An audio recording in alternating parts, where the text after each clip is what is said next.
responsables del trauma que sufre la mujer en el momento del parto pueden ser los niños.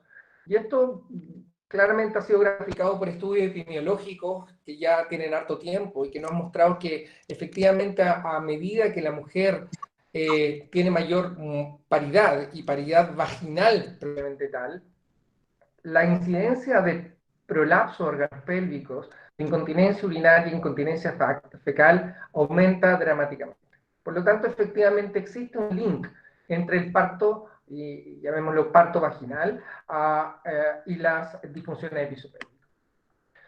Y esto es bien claro cuando uno revisa la anatomía femenina del canal del parto. Yo recuerdo cuando estudié anatomía y enfrentarme a esto, que ahí vemos el periné, vemos la vulva, y después analizamos en detalle lo que es el canal del parto, y después uno ve esto, que es un momento mágico, milagroso, si quieren decir, lo que es el nacimiento de un bebé. Claramente, lo que tiene que sufrir el piso pélvico desde el punto anatómico es impresionante. Y lo que resulta más impresionante es que las estructuras anatómicas que envuelven el canal del parto, después del nacimiento de un bebé, queden indemnes. Claramente, en el momento que pasa el feto a través del canal del parto, existen diferentes eventos que pueden desencadenar algún tipo de trauma en diferentes estructuras anatómicas del canal del parto y del piso pélvico. Existen fenómenos de compresión, de estiramiento, que van a generar daño potencial. Daño potencial al tejido conectivo, al tejido nervioso o a la musculatura que está involucrada en la anatomía del piso pélvico. Y clásicamente nosotros cuando atendemos los partos hemos hecho una clasificación del tipo o grado de desgarro que puede sufrir el canal del parto y que básicamente hace referencia al daño muscular que puede tener el canal del parto. Nosotros sabemos que esa clasificación ya tiene muchos años y ya a partir del año 2007 contamos con esta clasificación actual que nos habla de un grado de compromiso del canal del parto que va desde el primer grado hasta el cuarto grado, en donde el primer y segundo grado, si bien es cierto, son lesiones más bien superficiales que no van a comprometer dramáticamente el piso pélvico para una repercusión potencial futura. Sí, el tercer y cuarto grado efectivamente pueden tener repercusiones gravitantes para la mujer porque ahí existe compromiso del esfínter anal y que, como vamos a ver más adelante en el desarrollo de esta presentación, son muy importantes para la mujer en términos de la continencia anal. Pero este tipo de clasificación, hay alguien que tiene el micrófono encendido. Le voy a pedir que lo apague porque me confunde un poco la... Oh. Este tipo de clasificación resulta un poco insuficiente, ya que no podemos ver el grado de desgarro que esta estructura que ustedes ven en pantalla puede sufrir, que es una estructura maravillosa desde el punto de vista biomecánico, es el músculo elevador plano, con todos los fascículos que ustedes ya conocen, ya que esta estructura anatómica cierra el hiato urogenital por debajo, cierra las estructuras de la cavidad abdominal por abajo, manteniendo el soporte de los órganos pélvicos en una mujer en bipedestación. Y con algo muy increíble, porque permite el pasaje de 3 orificios a través de este hiato, donde pasa la uretra, ¿cierto? Pasa la vagina y pasa el ano, para obviamente eliminar tanto la orina como las deposiciones y obviamente tener actividad sexual y eliminar un feto. Es increíble que este músculo tenga estas propiedades biomecánicas que permitan además después del nacimiento que siga exactamente igual. Pero lamentablemente esto no es tan cierto, porque dada la sobredistensión que este músculo puede experimentar y que aquí en este gráfico ustedes lo están viendo, ustedes ven en este gráfico una representación en el corte medio sagital y en un poco casi axial de los 3 fases, de los 3 haces del músculo elevador del ano, haz pubovisceral, haz puborectal y haz iliococcigio, y en azul este valor representa la cabeza del feto. Y ustedes se van a dar cuenta que a medida que la cabeza del feto desciende y pasa a través del canal del parto, la distensión de las distintas estructuras fibromusculares del músculo elevador del ano es impresionante. Este es otro modelo que evidencia básicamente lo mismo, visto ya en el plano axial, de cómo el músculo elevador del ano, representado por esta reconstrucción tridimensional en amarillo, debe sobredistenderse a un grado de magnitud grosera para dejar que el feto atraviese el canal del parto. Yo siempre hago mención a lo que el doctor Dietz, que es mi mentor en Australia, nos comenta cuando él empezó a hacer esta diapositiva. Al lado de él estaba su hijo, Lucas, y él le preguntó que qué era esto. El doctor Dietz trató de explicárselo a la mejor forma, y él le dijo, oye, esto se ve muy raro. Parece que esta estructura amarilla va a ser pop. Y eso fue bastante increíble, porque un niño, en ese momento tenía 8 años, Lucas, le supo entender que efectivamente es bien increíble que este músculo pueda extenderse tanto y no vaya a ser pop. Efectivamente, en algunos casos hace pop. Doctor Ditz después le preguntó, ¿y dónde crees tú que va a ser pop? Él pensaba, el doctor Ditz, que le iba a decir justo acá en la línea media. Pero Lucas le dijo, no, acá. Y fíjese que tenía bastante razón. El músculo elevador del ano ya fue descrito con este tipo de macrotrauma en el año 1938 por Dr. Dely. Él en este libro de obstetricia hizo una muy bella descripción en escrito de lo que le puede ocurrir a este músculo. Pero quien hizo la representación gráfica, es decir, la ilustración, el dibujo, no lo tomó tan literalmente y dibujó el músculo con un trauma macroscópico como si fuera como si hubiese sido mordisqueado por el feto, como por un vampiro que pasó por ahí. Y la verdad es que efectivamente el trauma que nosotros vemos macroscópico es a este nivel, pero no de esta forma. Más bien lo que ocurre es una desinserción del músculo, tanto izquierda o derecha o bilateralmente, de la rama inferior del pubis, que es su anclaje anatómico óseo que soporta a este músculo. Nosotros en el momento del parto podríamos llegar a tener la oportunidad de ver este tipo de trauma, pero la mayor parte de las veces no somos capaces de evidenciarlo y por una razón muy clara. Para poder ver y tener acceso al músculo elevador del ano, debemos tener una gran laceración de la mucosa vaginal en su pared lateral, ya sea izquierda o derecha, tal como ven en estas imágenes. Pero estas dos pacientes son muy distintas entre sí. Si ustedes se fijan al lado derecho, aquí dice que esta paciente tiene un desgarro vaginal simple. La verdad que no parece nada de simple, pero es simple ¿por qué? Porque lo que está desgarrado solamente es la mucosa. Si ustedes ven esta estructura que está por debajo de la mucosa, que se ve rojo rutilante, es porque es músculo que se encuentra interno. A diferencia de la paciente del lado izquierdo, en donde ustedes pueden ver esta estructura amarilla que corresponde a grasa. Si ustedes están viendo la grasa, quiere decir que lo que estaba cubriendo la grasa ya no existe. Y eso en el músculo. Ese es un desgarro del haz rectal, del músculo elevador del ano. Ahora, ya les dije que esto se puede ver en el parto, pero es poco frecuente que veamos estas laceraciones vaginales tan extensas como para poder elucidarlo. Por lo tanto, han sido las imágenes, por medio de la resonancia magnética y la ecografía transperineal, que nos han permitido darnos cuenta de que esto es mucho más frecuente de lo que nosotros creíamos y que es algo que debemos poner atención. Estos son los estudios clásicos de resonancia magnética que fueron realizados por el doctor Delancey, el padre moderno de la anatomía del piso pélvico, que nos da cuenta de esta entidad clínica que es la desinserción del elevador del ano o abulsión del elevador del ano. Esta es la imagen normal en un plano axial del piso pélvico, en donde puedes ver la rama inferior del pubis, la uretra, la vagina, el canal anal y señalado por las flechas, el músculo elevador del ano que tiene una clásica forma en V, si ustedes se dan cuenta. Esta es una paciente en donde ustedes ya ven que en este caso, en el lado izquierdo, esta forma en V se ha perdido y en el lado izquierdo prácticamente no hay músculo. O en esta otra paciente que a ambos lados la forma en V se perdió y no se evidencia el músculo como debería verse. Eso corresponde a una abulsión. Ahora la ecografía transperineal, que es el estudio que yo considero mucho más sencillo para realizar este tipo de diagnóstico, está disponible para todos y podemos verlo de la misma forma que lo vemos con la resonancia magnética.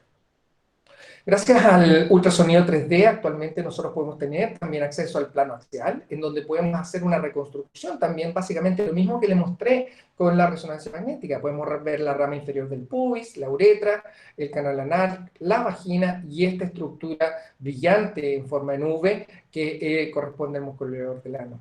Y así como podemos ver la normalidad, también podemos ver la anormalidad, como ven en este lado, donde claramente existe una simetría evidente entre el lado izquierdo y el lado derecho, donde el músculo ya no está presente.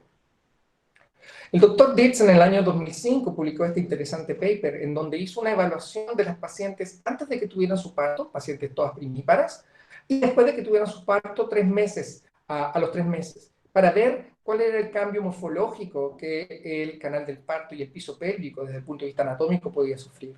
Y estas son solamente 2 pacientes, antes y después. Fíjense cómo antes de su parto, esta paciente tenía un músculo totalmente normal, con la clásica forma en B que ya les mostré. Y posterior a su parto, fíjense cómo en el lado izquierdo, básicamente, esta inserción muscular se ha perdido. Y esta fue una paciente que tuvo un forceps.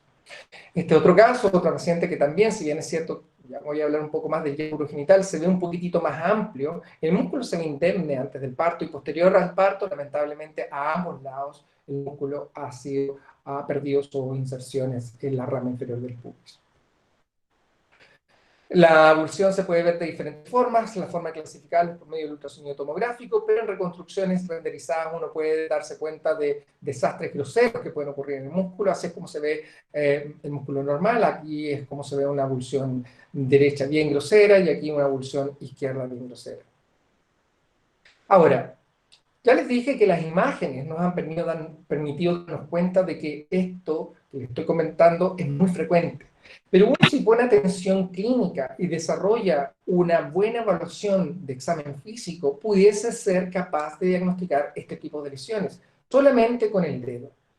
Introduciendo el dedo dentro de la vagina, posicionándolo a nivel suburetral y lateralizándolo, uno puede llegar a sentir la inserción del elevador del ano en la rama inferior del pubis. Cuando la paciente contrae, uno puede sentir la presencia o no de músculo. Esto es mucho más evidente cuando un paciente tiene una avulsión unilateral, ya que al contrastarlo un lado con el otro, es evidente la asimetría que puede existir. Pero esto requiere entrenamiento y obviamente conocimiento. Si alguien no sabe que esto existe, obviamente no lo va a buscar. Y yo les invito a todos los ginecólogos que no están entrenados o no tenían conocimiento de esto, que lo empiecen a buscar en sus pacientes y créanme que lo van a encontrar. Ahora, muchas veces ni siquiera es necesario hacer un examen digital para darse cuenta que una paciente tiene una avulsión del elevador. Esta es una de esas pacientes. Si ustedes se fijan solamente con la inspección, si ustedes prestan atención a los detalles anatómicos de la vulva, del periné, se van a dar cuenta que hay una simetría evidente. Fíjense los pliegues en el lado izquierdo con respecto a los pliegues del lado derecho. Claramente, este espacio es mucho más amplio que el lado izquierdo. Y cuando la paciente realiza una maniobra de valsalva o contracción, van a ver incluso más evidentemente esa simetría. Aquí la paciente realiza una valsalva y fíjense como el lado derecho claramente está asimétrico con respecto al lado izquierdo. Fíjense el ano como está mucho más elevado desde el lado izquierdo y cuando la paciente contrae se eleva más el lado izquierdo. Esto es producto de esta pérdida de soporte que tiene el piso pélvico como consecuencia de la desinserción del músculo elevador del ano, en este caso del lado derecho. Ahora, ¿por qué es importante tener en consideración que existe este tipo de trauma? Ya les estamos hablando de que potencialmente este tipo de trauma puede traer consecuencias en disfunciones de piso pélvico a lo largo de la historia de la mujer. Y este estudio mostró que efectivamente aquellas mujeres que son portadoras de avulsión del elevador del ano tienen un mayor riesgo de presentar en el futuro un cistocele o un descenso de la pared vaginal anterior, un descenso del útero o un descenso apical, y también un rectocele, aunque con el rectocele es un poco más controversial, ya que la fisiopatología del rectocele responde más bien a una desinserción del tabique rectovaginal. Pero quédense en resumen de que sí es un factor de riesgo para prolapso de órganos pélvicos, particularmente el compartimento anterior y apical. Y eso no ha sido expuesto solamente por este paper, hay un sinnúmero de papers que han dado cuenta de ello. Ahora, otro problema que se presenta es que ya las pacientes que son portadoras de prolapso y que muchas veces van a requerir una cirugía, aquellas pacientes que son sometidas a cirugía y no tienen una evolución del elevador, el riesgo de recurrencia es mucho menor que aquellas pacientes que sí son portadoras de una avulsión, ya sea una unilateral o bilateral. Es decir, los prolapsos en pacientes que tienen avulsión del elevador, además son más difíciles de corregir y potencialmente tienden más a su recurrencia.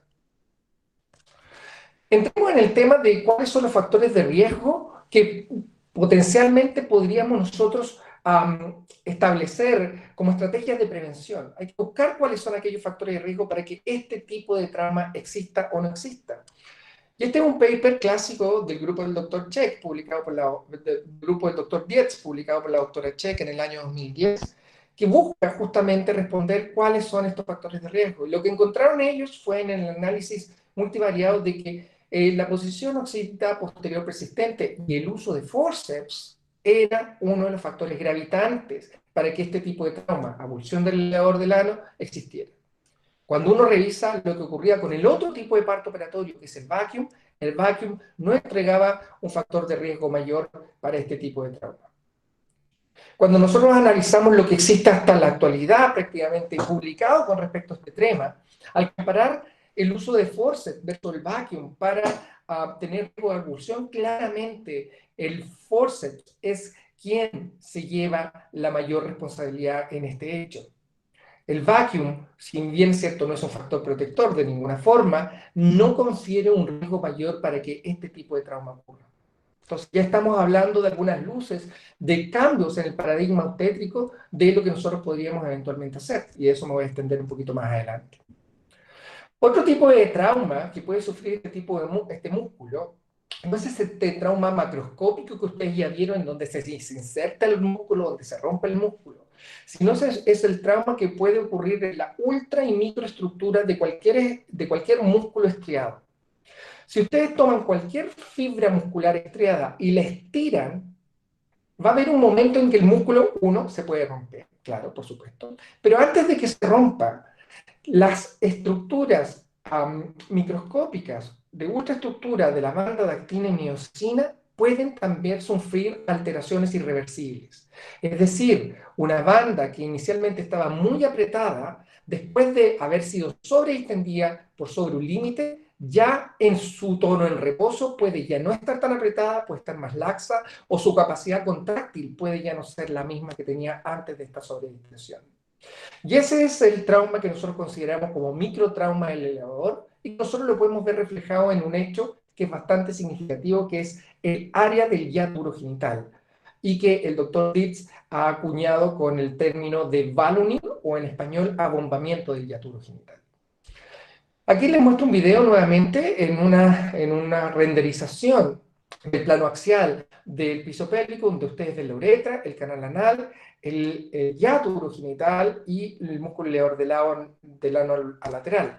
La paciente va a empezar a realizar una maniobra valsalva y quiero que se fijen el grado de distensión grosero que este hiato empieza a sufrir. Fíjense cómo se abre y cómo se amplía. Y si ustedes consideran que el hiato urogenital es el orificio portal herniario más grande que tiene la economía, obviamente mientras más grande sea este orificio, mayor va a ser el riesgo de que las estructuras que están por encima tiendan a prolapsar. En este caso estamos hablando de la vejiga, el útero, intestino o recto. La normalidad del hiato urogenital medido por ecografía en Valsalva es que no sobrepase los 25 centímetros cuadrados al medir toda su área. Sobre los 25 centímetros cuadrados hablamos de abombamiento, que puede ir desde leve a severo cuando este sobrepasa los 40 centímetros cuadrados. Obviamente, en pacientes que son portadoras de avulsión del elevador del ano, la apertura del hiato urogenital puede también ser mayor y pueden coexistir tanto avulsión del elevador del ano como sobredistensión del hiato urogenital. Pero cada una por sí misma puede estar en forma independiente, es decir, existir avulsiones sin sobredistensión del hiato o sobredistensión del hiato sin avulsión. Pero es frecuente encontrar las dos al mismo tiempo. Este estudio que me gusta mucho citar, que es de la doctora Ola Hood de Noruega, en Trondheim, publicado en el año 2016, Hizo un trabajo muy bello, gracias a la estadística maravillosa que tienen los países en general escandinávicos. En Noruega, y estos tienen un registro nacional único desde hace 30 años, en donde todos los partos nacidos en cualquier parte del país son ingresados con todos sus datos sociodemográficos y los datos del parto en sí en una red única. Esto permite que después uno tenga información bastante fidedigna de lo que ocurrió hace 20 o 30 años atrás. Lo que hicieron en este estudio fue llamar a las pacientes que vivían en el área de Trondheim, que habían tenido en promedio su parto 20 años atrás, a invitarlas a acudir a una consulta en donde se le hacía un control uroginecológico exhaustivo, donde se hacían encuestas que permitían diagnosticar síntomas de difusión episopélvico y además se realizaba examen físico y una ecografía transperineal. Y lo que ellos intentaron ver era cuál era el impacto que tenía la presencia de abulsión del leor del ano, el área del hiato mayor de 40 centímetros o la suma de ambos en el riesgo de que la paciente hubiese desarrollado en estos 20 años prolapso de órganos pélvicos mayor estadio 2, haber sido sometidos a una cirugía episopélvico o haber tenido síntomas de prolapso, que es lo que les importa. Fíjense que en todos las variables que yo les acabo de mencionar fueron estadísticamente significativas en forma positiva para riesgo de tener prolapso genital o síntomas o cirugía. Esto es otra prueba de que efectivamente este tipo de trauma, tanto la abulsión del leor como la sobredistensión del hiato urogenital, tiene una asociación con el prolapso de órganos pélvicos. Ahora, bajo la misma metodología, lo que intentaron ahora ellos responder es, veamos ahora si las pacientes que tenían prolapso mayor de estadio 2 o abulsión o un hiato mayor de la normalidad, evaluemos cómo fue su parto. Si fue un parto vaginal normal, si fue un parto forceps, un parto con ventosa, vacuum, o si fueron cesáreas. Y cuando ellos compararon las pacientes que habían tenido forceps versus vacuum, fíjense que el forceps fue un factor de riesgo tanto para prolapso, abulsión del leor, área del hiato. Lo mismo al comparar el forceps versus el parto vaginal normal.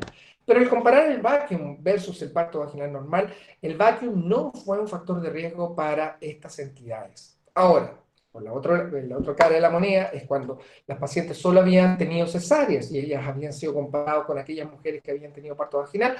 La cesárea terminó siendo un factor protector básicamente para la abulsión, tanto para la abulsión, obviamente no, las pacientes con cesárea no tienen abulsión, pero sí prolapso órgano pélvico.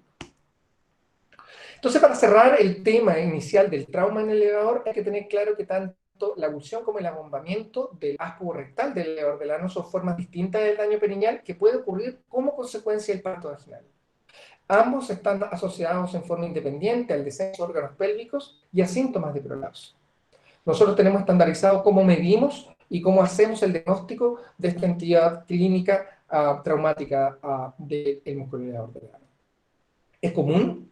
Lamentablemente, en promedio, un 15% de las pacientes primigestas, primíparas, van a tener este tipo de trauma, pero en global los estudios hablan de un 10 a 30%. Es importante tener en cuenta que, si bien es cierto, los partos vaginales son los responsables de esto, el forceps es uno de los principales factores de riesgo para que este tipo de trauma exista.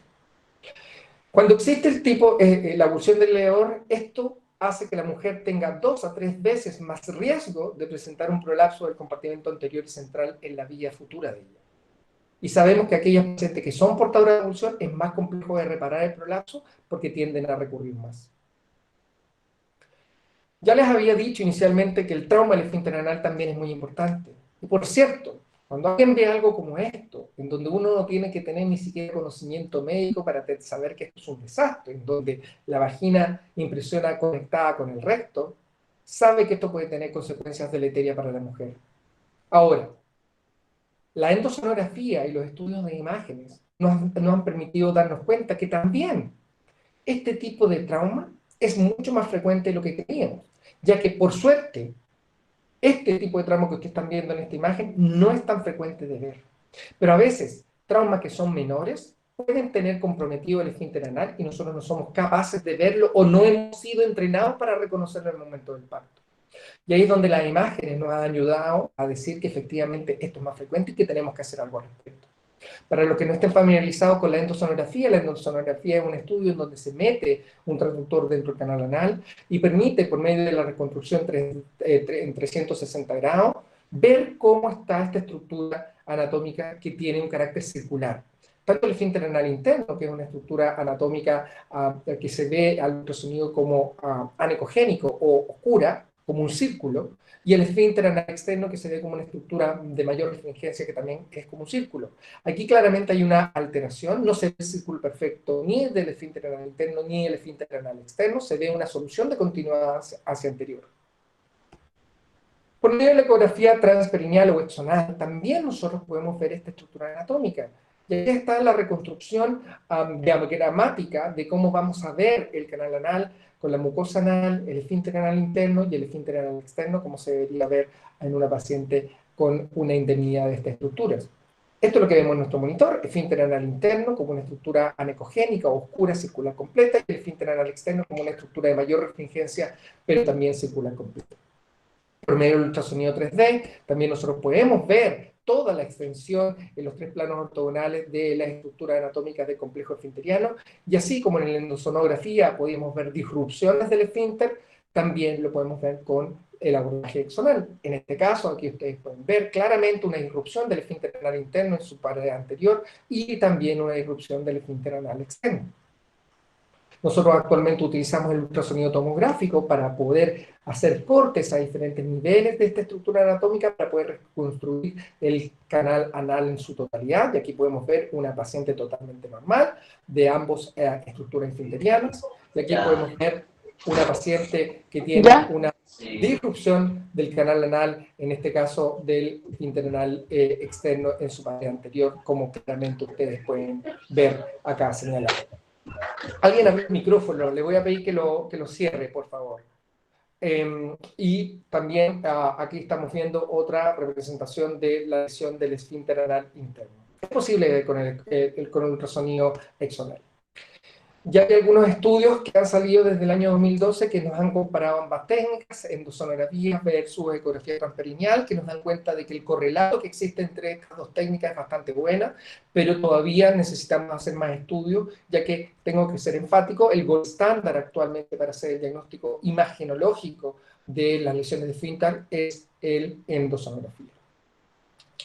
Les muestro este estudio, que básicamente es muy similar al estudio que les mostré que hizo el doctor Ditz para la evaluación del trauma del elevador del ano. Aquí lo que nosotros hicimos fue evaluar a las mujeres antes de que tuvieran su parto y después de que tuvieron su parto, 3 meses después, con la misma metodología, una ecografía transperineal, y esta es la misma paciente antes de su parto. Ustedes pueden darse cuenta como el esfínter anal interno y el externo se ve circular perfecto, y aquí lamentablemente después de su parto se ve tanto un defecto del esfínter anal externo como el interno.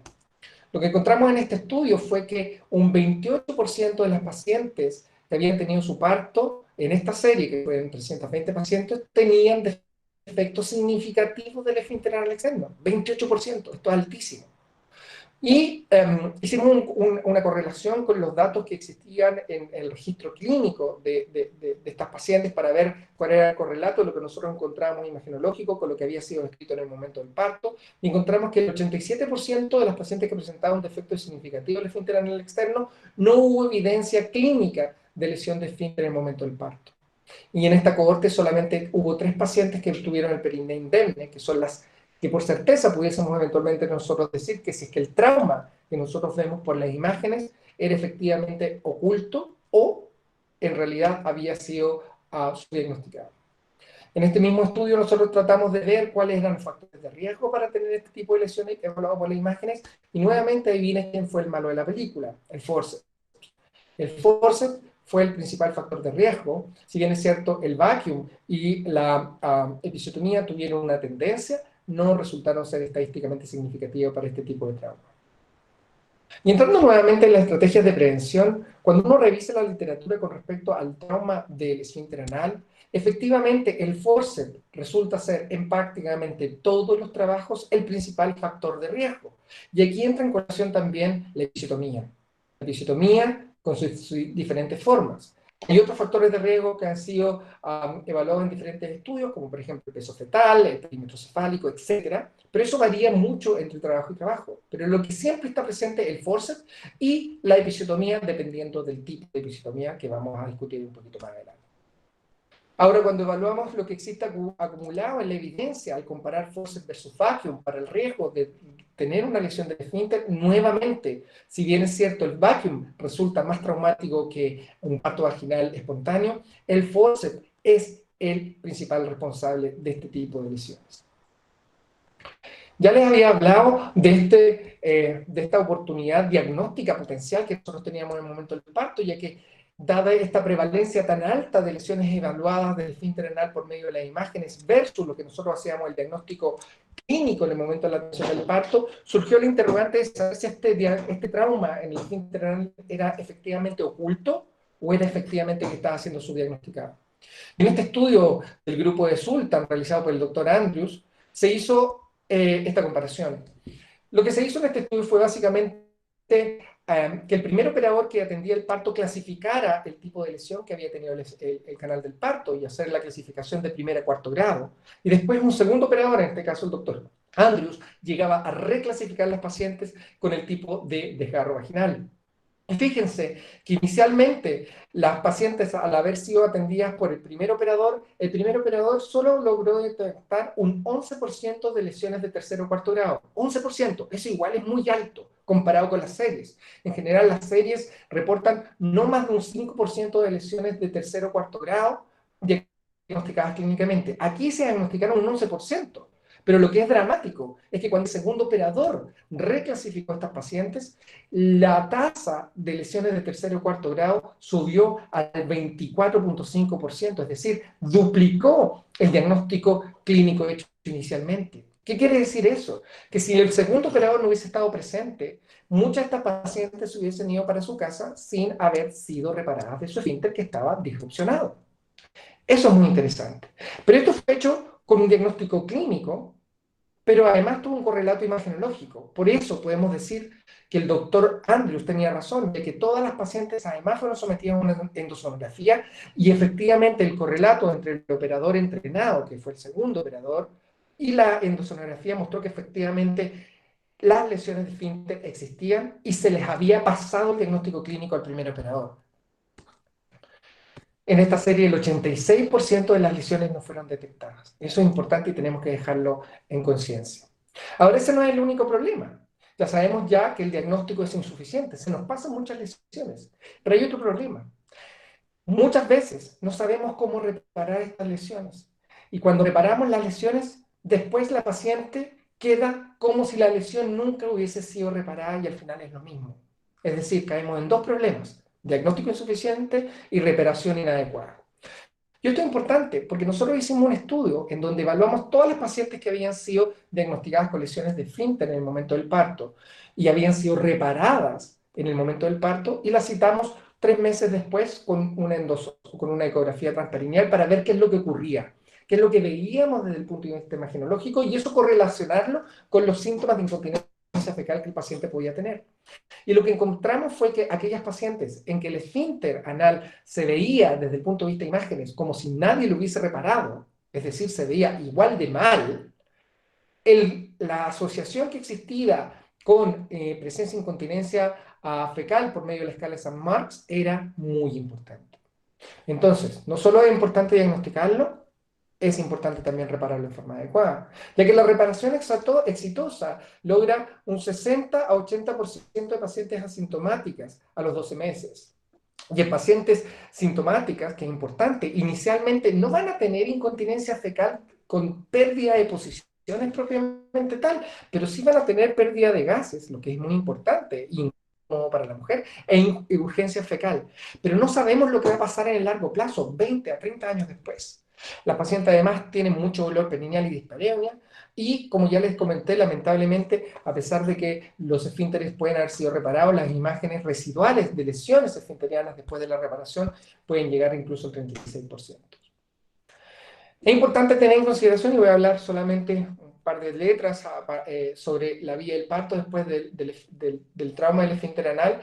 La verdad que no hay un consenso universal, hay diferentes guías que hablan de esto. La que a mí me gusta citar es la donde participa el doctor Sultan con la doctora Takar, que son las guías del Royal College, en donde es importante realizar una consejería a todas las pacientes sobre los riesgos futuros de desarrollo, síntomas, empeoramiento de la incontinencia fecal potencial con un nuevo parto vaginal.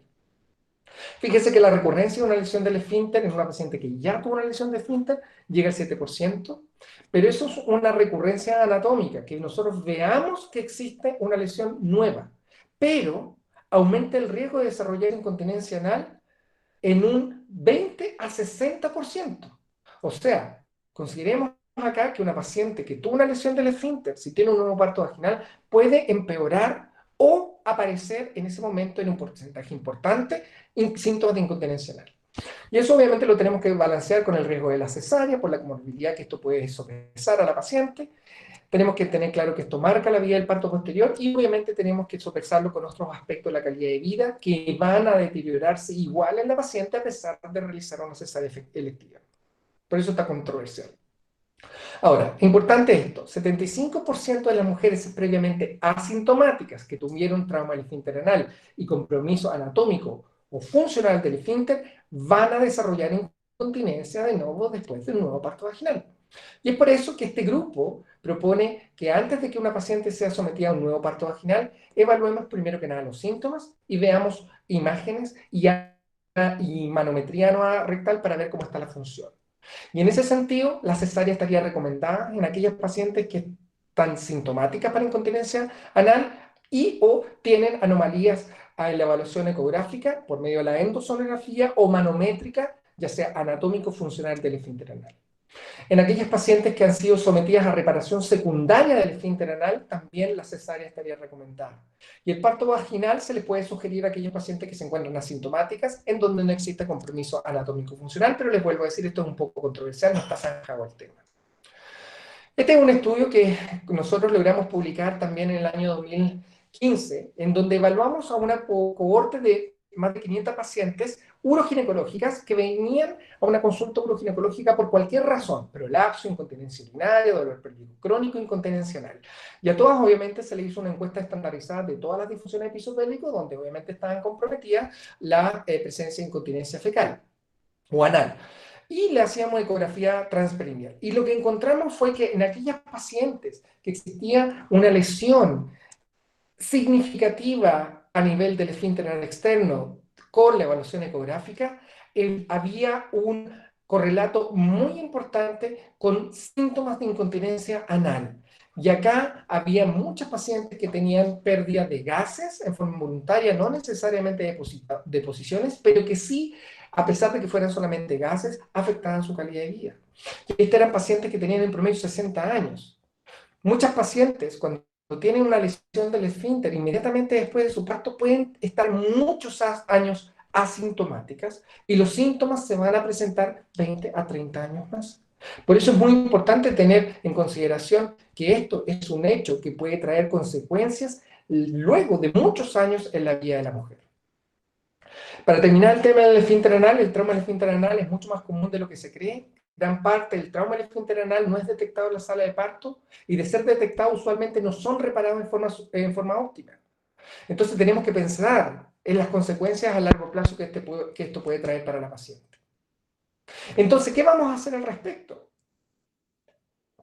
¿Podemos hacer algún tipo de intervención para que esto se minimice? Aquí están las estrategias de prevención que vamos a elucidar y algunas de las cuales ya hemos conversado bastante. Lo primero, tenemos que aprender a que nuestras personas, nuestros operadores del parto, quienes están atendiendo los partos, aprendan a diagnosticar las lesiones del esfínter anal y aprendan a repararla en forma adecuada. Y para eso estamos en una campaña dura de hacer cursos de hands-on y workshops de detección de esfínter anal y de reparación. Y esto no es algo que se nos ocurre a nosotros, viene desde el grupo de Sultan, pero consideramos que es muy importante y ojalá todos los que estén escuchando esta charla hagan estos cursos si es que no lo han hecho e inviten a otras personas para que lo hagan, porque es la única forma de que mejoremos nuestro propio entrenamiento y de esa forma también entrenemos a otros. Vacuum versus forceps, tenemos que entrenarnos. De eso me voy a extender un poquito más. Cesárea electiva, lo pongo en interrogativo, y otros factores de atención que vamos a cubrir rápidamente, como la episiotomía, el pujo, la posición, parte del agua, vamos a ver qué hay de evidencia en eso, y el uso de la kinesiología de piso pélvico o fisioterapia de piso pélvico pre y postparto. Ya les he hablado bastante del vacuum versus forceps, pero voy a volver a ser reiterativo en este concepto. Y eso no es porque yo quiera hacer o yo sea el dueño de la verdad. Yo quiero mostrarles lo que otros países hacen desde hace mucho tiempo. Fíjense en la estadística nacional de Noruega. En amarillo encontramos cómo ha sido la evolución del parto vaginal operatorio desde los años 80 hasta los 2000. En rojo, los forceps y en blanco, los vacuum. Fíjense como alrededor de los años 90, la tendencia al uso de forceps fue cada vez menor en contraposición a la tendencia del vacuum que cada vez ha sido mayor y hasta la actualidad se mantiene igual. En Noruega y en la mayor parte de los países escandinávicos, parto operatorio es igual a vacuum y secundariamente forceps, pero siempre vacuum. Y esto no solamente en Noruega, esto ocurre también en Australia, fíjense la tasa de vacuum versus forceps, en Irlanda, en Canadá y en Estados Unidos. Y si se fijaron, en todos los países que les mostré, el único país que tiene como una tendencia a la baja en el número de forceps, perdón, el número de parto operatorio en general, es Estados Unidos, y es porque la tasa de cesárea en ellos ha ido aumentando, no se ha mantenido tan estable en los últimos años. Cuando uno analiza nuevamente el concepto de comparar el forceps versus el vacuum, vemos que lamentablemente el 50% de las lesiones del esfínter anal son a causa del forceps. Y eso lo dicen múltiples estudios. En una revisión Cochrane que compara el vacuum versus el forceps, efectivamente el uso de vacuum disminuye la tasa de trauma materno severo, lesiones de tercer o cuarto grado, no habla nada de elevador del ano, solamente de esfínter anal, pero eso es muy importante. Y claramente también hay una menor necesidad de uso de anestesia o analgesia. Cuando uno ve los metaanálisis que hay con respecto a lesiones del esfínter, nuevamente, al comparar forceps versus vacuum, el vacuum tiene una menor tasa de lesiones de esfínter. El vacuum es más traumático que un parto vaginal normal. Hay varios estudios que nos dan cuenta de eso. Efectivamente es así. Pero el forceps es muchísimo más traumático. Cierro eso con el forceps y el vacuum. Yo los invito a que ustedes también revisen esto, porque la práctica obstétrica en Latinoamérica del parto operatorio básicamente es ligada al forceps. Nosotros tenemos un pobre entrenamiento en vacuum y los invito a que esto cambie. Nosotros en Chile estamos ya desde hace unos años trabajando en esto y de a poco hemos incorporado nuevamente el vacuum y orgullosamente yo puedo decir que ya en un hospital público se está haciendo vacuum ya desde prácticamente un año y en la clínica alemana también, y ojalá esto lo podamos seguir esparciendo para el resto de los hospitales y clínicas en nuestro país y también en el resto de Latinoamérica. Pero para eso hay que entrenarse y hay que entrenarse bien. No es llegar y hacerlo porque esto puede dejar desastres, ¿ok? Cambiamos de tema. Veamos la política de hacer una cesárea programada en todas las pacientes. Uno pudiese decir, ya, perfecto, operemos a todas las pacientes para disminuir las tasas de lesiones de esfínter, de incontinencia urinaria, prolapso, etc. Claro, podría ser razonable, pero esto podría conllevar otros problemas. Pueden aumentar los riesgos maternos y los riesgos neonatales, y estos deben ser considerados. Por lo tanto, no es tan sencillo decir, ¿sabes qué? Voy a operar a todas las pacientes y con esto mejoro las disfunciones episopélvico. Efectivamente, es probable que eso vaya a ocurrir, pero no va a disminuir al 100% las disfunciones episopélvico, ya que, si bien es cierto, el parto es el principal factor de riesgo, no es el único. Hay otros factores que influyen en esto: constitución anatómica, constitución de la paciente, obesidad, etnia, etc. Por lo tanto, cesárea al 100% de las pacientes, yo creo que es un error. Fíjense que cuando uno toma una política de realizar una cesárea electiva en todas las pacientes versus un parto vaginal, el número necesario a tratar para disminuir el riesgo de una paciente con incontinencia urinaria es 36. Es decir, tuve que operar 36 pacientes de más para prevenir una incontinencia urinaria. Esto es un número que no soporta análisis y claramente uno no debería tomar una política activa en relación a esta evidencia. ¿Por qué? Porque hay un aumento de la mortalidad materna, aumenta en 10% el riesgo de placenta previa, pero ojo, no con una cesárea, sino que este incremento se ve después de la tercera cesárea. Lo mismo que las placentas acreta, que son los grandes temores que nosotros tenemos. Pero igual hay que tenerlo en consideración. Ahora, episiotomía, otro gran tema. Riesgo-beneficio. Primero que nada, no da lo mismo el tipo de episiotomía. Existen descritas al menos 7 episiotomías. La episiotomía media, la media en T, la media en J, la media lateral, la lateral grosera, yo le pongo, y la anterior. Las más clásicamente utilizadas en la práctica obstétrica es la media lateral y lateral. Cuando uno compara la episiotomía media versus la media o media lateral, claramente la episiotomía media tiene una asociación en prácticamente todos los estudios que ustedes revisen con la incidencia de lesiones del esfínter anal. Y aunque a mí, mis grandes profesores me hayan enseñado a hacer episiotomías medias porque me decían que era mejor, yo tengo que contradecirlo porque la evidencia me demuestra que eso no es tal. Lamentablemente, uno sabe que la episiotomía media conlleva más riesgo para sufrir lesiones de esfínter y uno ya no la debería hacer. Uno debería realizar, si es que va a hacer episiotomías, una media o media lateral. Ahora, cuando hablamos de episiotomía media o media lateral, no da lo mismo como uno la haga. ¿Por qué? Porque uno se puede equivocar en el ángulo que le está haciendo. Fíjense que en este estudio de Fostat, en donde marcó a 30, 45 y 60 grados el ángulo de la episiotomía potencial antes de que la cabeza del feto abombara el periné, se dio cuenta que cuando la cabeza abombaba el periné, la episiotomía que estaba en 30 grados tenía un ángulo de 60, la que estaba en 45 grados tenía un ángulo de 80 y la que tenía 60 grados tenía un ángulo de 90. Esto es importante, porque uno se olvida de eso y tiende a hacer episiotomías medias laterales cerca de los 45 grados, y si lo hiciera en los 45 grados está claramente muy cerca del ano. Por eso es muy importante tener en consideración eso, ¿ya? Otros datos a comparar entre la episiotomía media lateral y lateral es que no existen diferencias en cuanto al dolor, que era una de las cosas que a mí me transmitían. A mí me decían que la media producía menos dolor que la media lateral. Las pérdidas sanguíneas son las mismas, que también es otra de las cosas que tenemos que desmitificar, que también era dicho por muchas personas. Está claro que a menor ángulo en que se haga la episiotomía hay mayor cantidad de lesiones de esfínter. Hay una reducción del 50% de las lesiones de esfínter por cada 6 grados en que nos alejamos de la línea media.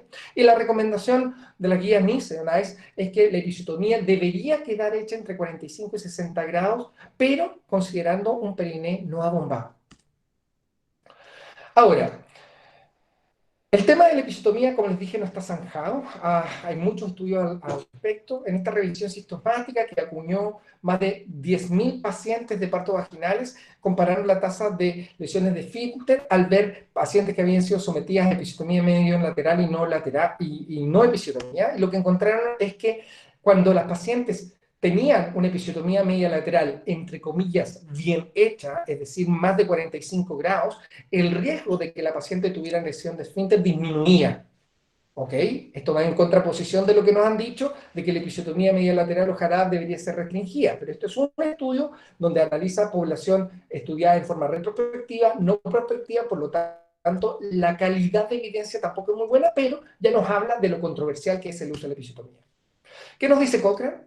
Que en la actualidad deberíamos hacer episiotomías restrictivas, no 100% de los pacientes, porque esto conlleva menos trauma posterior, menos necesidad de sutura, no hay diferencias en el dolor que el paciente experimenta, no hay diferencia en el trauma vaginal severo, ellos hablan por severo, lesiones de tercer o cuarto grado, pero sí, obviamente, cuando uno no hace episiotomía hay mayor cantidad de desgarros anteriores, que en realidad para el futuro de esa mujer, si bien es cierto, puede provocar algo de ardor y algo de malestar inicial, después no trae consecuencias futuras muy importantes.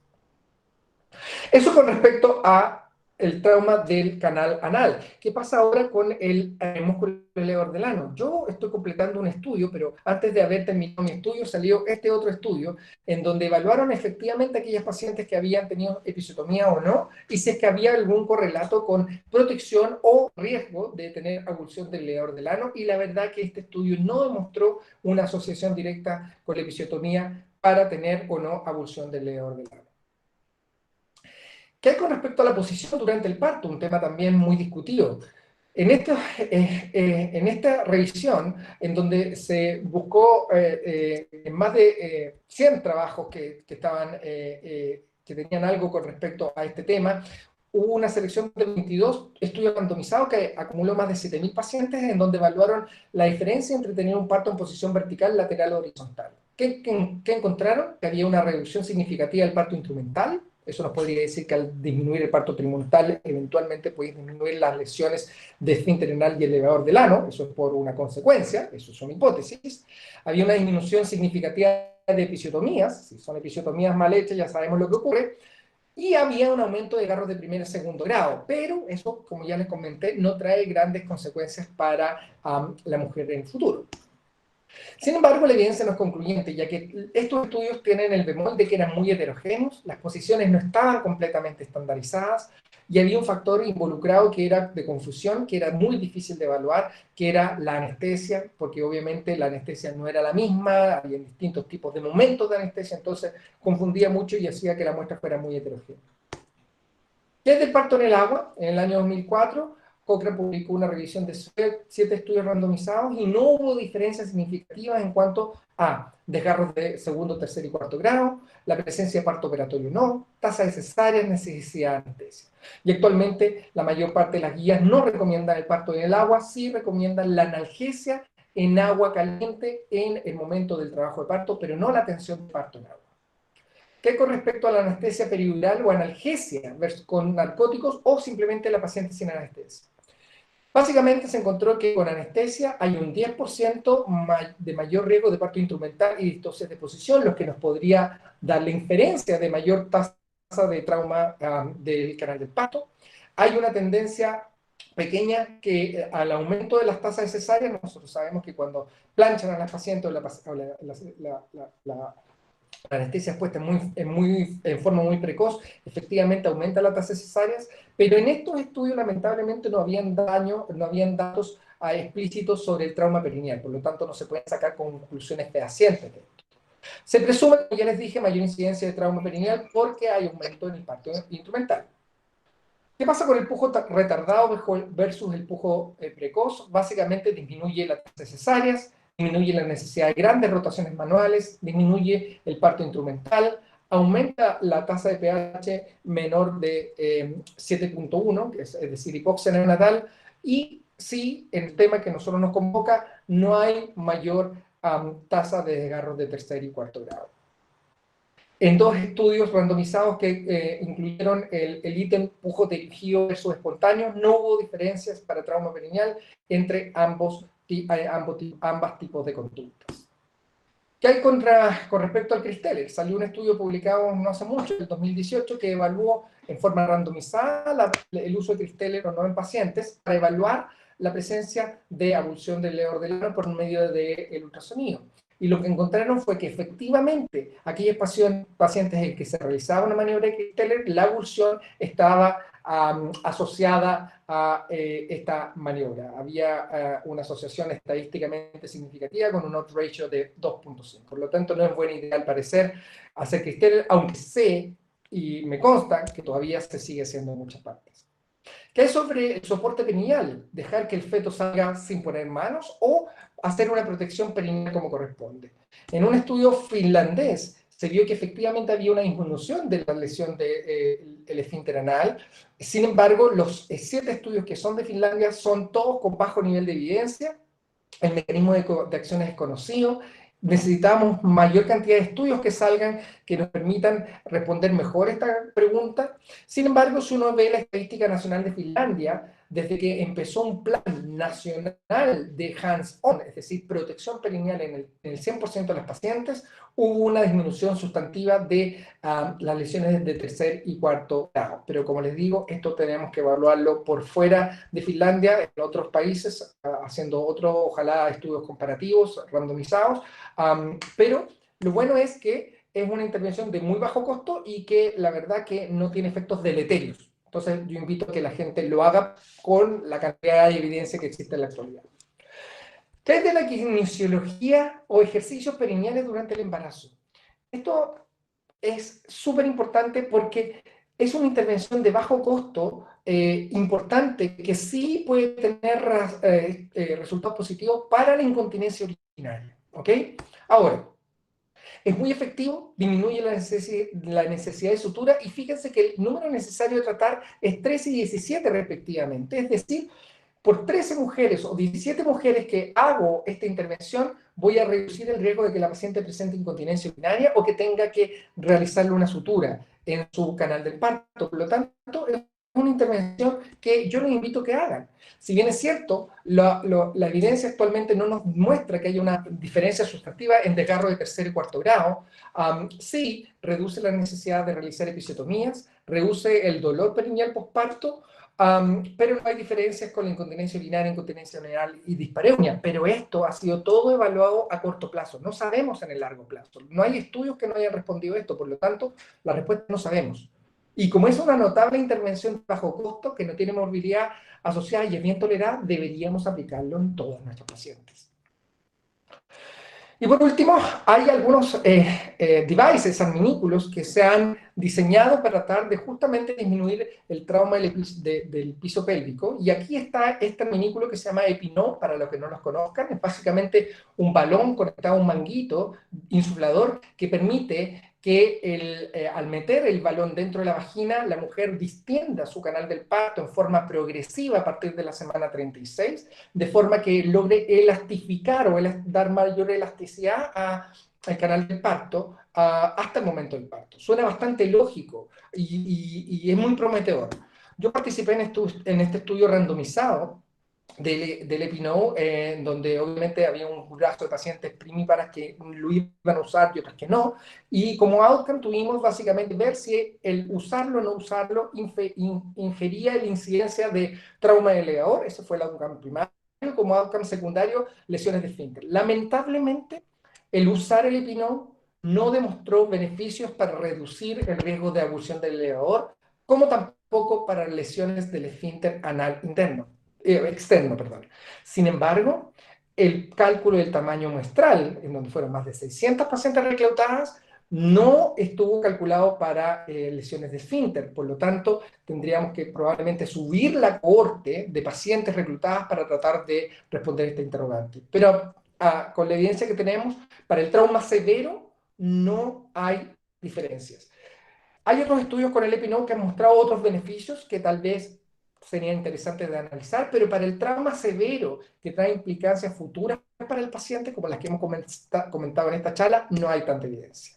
Y ya excedí un par de minutos, discúlpenme, pero con esto termino. Es muy importante de que tenemos que aceptar los hechos como son. El parto vaginal es más traumático de lo que creíamos, y esto lamentablemente es clínicamente relevante para esa mujer. Tenemos que atenderlo.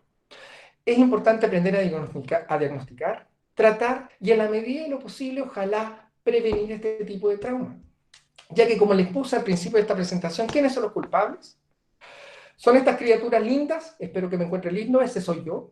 Yo nací en el año 78 y este es mi hijo, que salió en el año 2017, No y está claramente hay corriendo. una diferencia importante. ¿Ah? Ya, ¿Perdón? no estaba corriendo la diapositiva, ya vemos los culpables. ¿Ya? ¿Sí? ¿La tienen? Ya. Ya. Con esto termino, Daniela. Como les decía, este soy yo. No sé si me encontrarán bonito. Mi hijo sí es hermoso, claramente. Pero la forma en que el parto de ambos fue atendida fue muy distinta. Mi mamá entró sola al hospital en donde yo nací. No tuvo una preparación antenatal de piso pélvico. Yo pesé 3,5 kilos. Soy un poquito orejón. Y tuvieron que aplicar un forceps y cristel. Y mi mamá la pasó muy mal producto del parto y hasta el día de hoy, a pesar de que me ama mucho, lo recuerda no tan bien. No estuvo acompañado por mi papá, estuvo solamente por personal médico, fue una situación angustiante para ella. Versus mi hijo, en donde mi señora sí tuvo una preparación antenatal.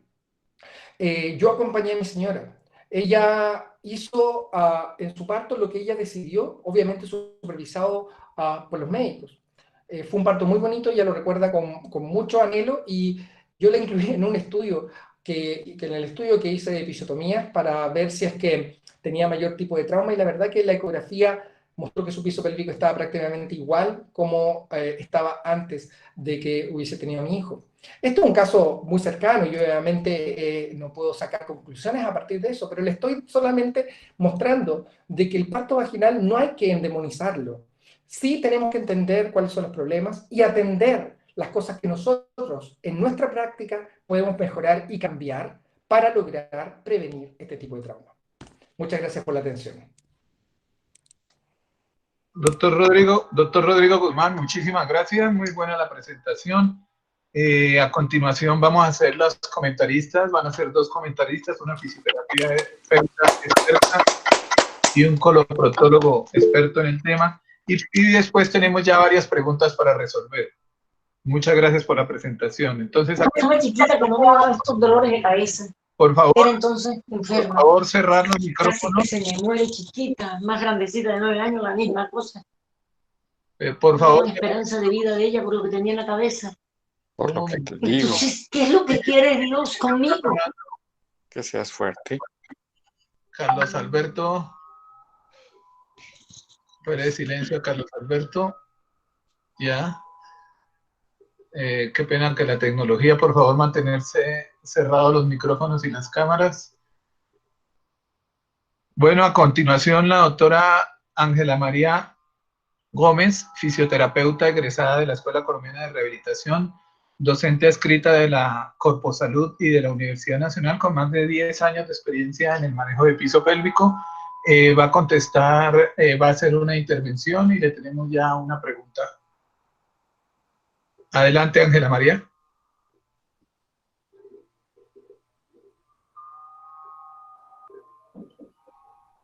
Ángela María.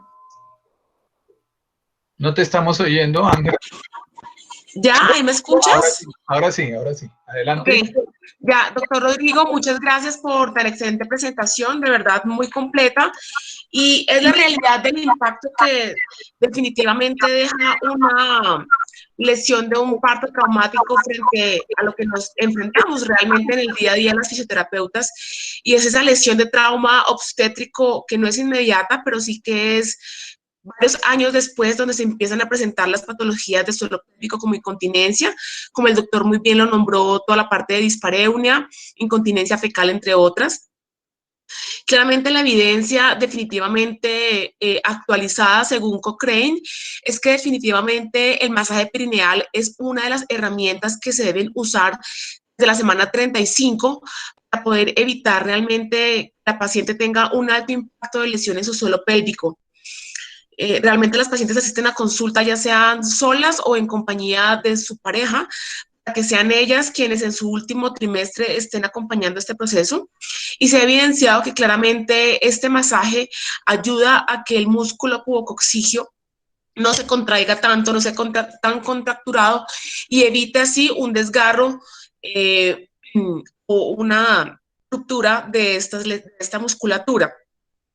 No todas las mujeres tienen acceso a la enseñanza de este masaje perineal y claramente es importante que se esté instaurando en la consulta de los ginecólogos, que ellos lo sepan hacer porque desafortunadamente por los medios de salud que nos rigen en Colombia, pues, los cursos psicoprofilácticos de algunas mujeres no tienen instaurado este tipo de entrenamiento. Y sí se ha evidenciado que sí mejora mucho y evita la complicación del trauma perineal postparto. Otro comentario que es súper importante y es que hay que dejar claro que durante la etapa gestacional no debe ser tan importante realizar ejercicios de Kegel o de fortalecimiento, que siempre coloco el ejemplo que si el músculo está muy tenso y llega el momento de dar a luz y el paciente está muy tensionada, pues eso va a favorecer a que el músculo se desgarre y pueda haber una complicación mucho mayor que un desgarro simple. Entonces, es importante que las pacientes acudan a fisioterapia, se maneje esto preventivamente antes de que realmente se extienda la lesión.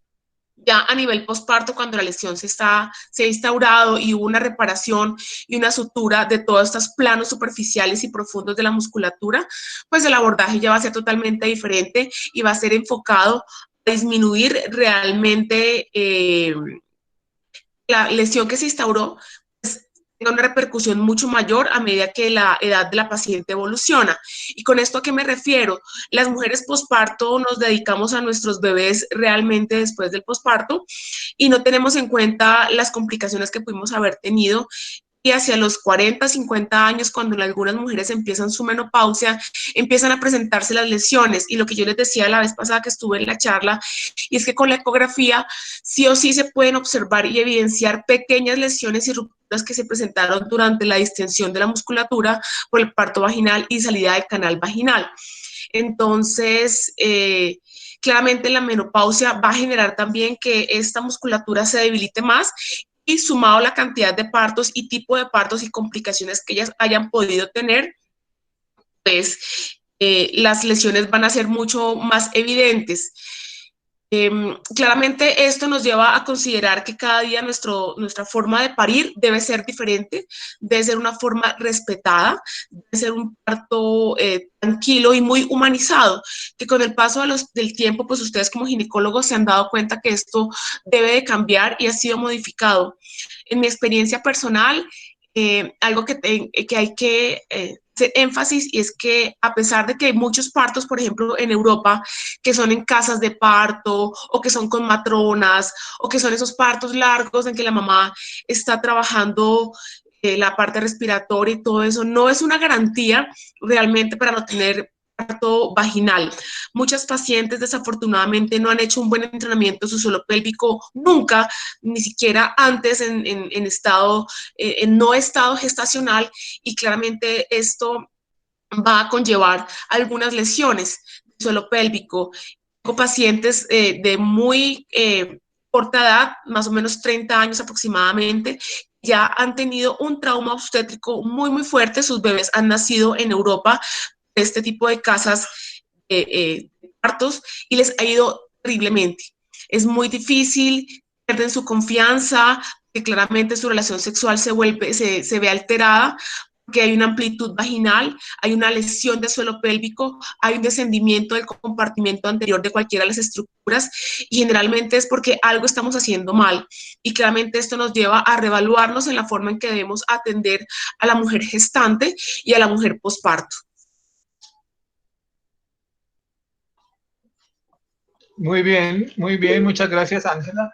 Al respecto, tenemos dos preguntas de Johnny Hernán Vargas y de Elisa González, que si nos podrías explicar de una vez cómo se hace el masaje, cuál es la técnica del masaje perineal y en qué momento se debe realizar, y si lo podrías mostrar un momentico. Muchas gracias, Ángela. Bueno, pues tengo aquí como una imagen gráfica, pero me escucho un eco. Les agradezco si apagan los micrófonos. El masaje perineal, según la literatura, debe realizarse a partir de la semana 35.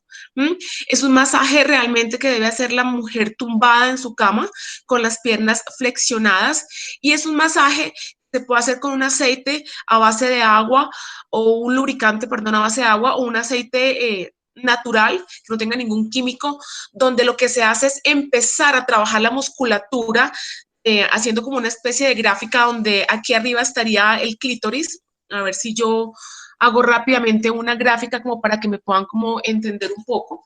Aquí está la parte de la vagina, la parte de los labios, perdón, la vulva como tal, los labios menores, y aquí estaría el clítoris. Entonces, realmente empiezo a hacer un masaje de descendimiento de mis dedos o de los dedos del paciente hacia el periné, hasta el núcleo fibroso central. Aquí es donde yo me debo de centrar. Algo que nos favorece mucho en el último trimestre de embarazo es la relaxina, y lo que hago es que empiezo a liberar esa zona en la parte de la musculatura superficial. Hay que aclararle a la paciente que ya no deba de tener temor, porque muchas mujeres piensan que uno va a hacer un tacto o que va a hacer un abordaje intravaginal y que puede afectar a su bebé, pero claramente esto hay que descartarlo y decirles que no. Entonces vuelvo y repito, empiezo a hacer un masaje con mis dedos, con los pulgares, siempre haciendo un poquito de tensión hacia el periné, elongando esa musculatura. Cuando ya esté en el núcleo fibroso del periné, empiezo a trabajar hundimiento hacia hacia adentro, hacia el introito de la paciente y siempre con un buen abordaje muscular. La paciente se lo puede realizar, obviamente es mucho más difícil porque ella ya tiene una barriguita bastante grande, por eso es importante que a la consulta asista la pareja para que sea él quien haga este masaje perineal y libere toda esa tensión del músculo que está causada por el soporte de este bebé más todas las estructuras pélvicas. El masaje puede durar entre 10 a 15 minutos y asimismo, a medida que yo voy haciendo esa liberación, voy abordando la musculatura del plano profundo con la misma maniobra, liberación y elongación de tejidos. También puedo hacer como una especie de pellizco donde mi dedo, donde la interfalange distal de mi pulgar está en el introito, no más de 1 o 2 centímetros, y puedo manipular la zona para generar esa elongación. Lo que uno debe de sentir es que la musculatura empieza a relajarse y no genera una rigidez. Está totalmente distendido. Por eso es importante que se trabaje desde la última semana, casi que todos los días, para que ese músculo esté preparado a la salida de esa cabeza y evitar así el desgarro perineal. Pues claramente aquí es algo muy didáctico, pero si en alguna ocasión el doctor Daniel nos permite, poder tener un videito corto de unos 5 o 10 minutos con una explicación un poquito más profunda y más clara de cómo hacer exactitud este masaje perineal para que ustedes como ginecólogos también lo conozcan y puedan tener las herramientas para hacerlo en la consulta con sus madres, con sus mamás gestantes. Ángela, muchas gracias. Pues si quieres, para que nos vayas colocando las direcciones de los videos en YouTube, Ok, mientras, sí. mientras el doctor Juan Ricardo Márquez, que a continuación va a hacer los comentarios acerca de la charla. Muchas gracias, Ángela. Vale, Presento doctor, al lo pongo doctor ahí Juan en el Ricardo chat. Márquez. Él es coloproctólogo del Hospital Militar, director científico del Instituto de Coloproctología ICO-SAS y trabaja también en la Clínica Las Américas en Medellín. Doctor Juan Ricardo, adelante.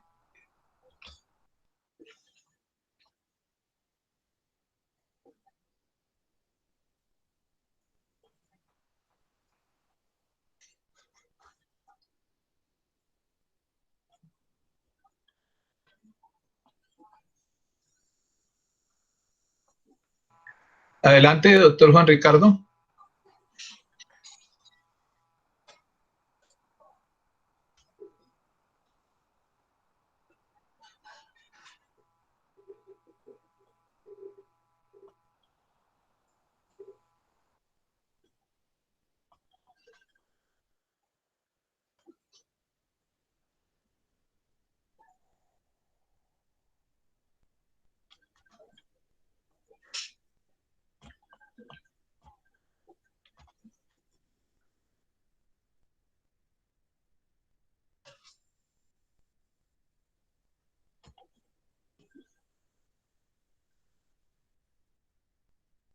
Un momento, le desbloqueo el micrófono, un momento.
Bueno,